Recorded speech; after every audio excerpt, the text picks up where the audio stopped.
how to add music to Instagram profile in iPhone. So hello guys, in this script tutorial below, I will tell you how you guys can do that. So it was very easy. I am using Android, but the process was same on iPhone and Android. So simply click on Instagram in iPhone. Once you click on it, simply click on profile pic on downside. Here you guys will see on top right corner 3 lines.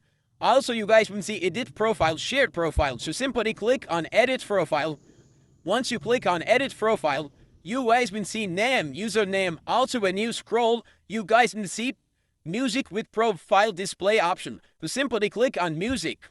Once you click on music, you guys can select your favorite music. You guys can search for it as well, and also you guys can select it from saved ones. Once you click on your music offer that, click on that arrow. Now click on that mark.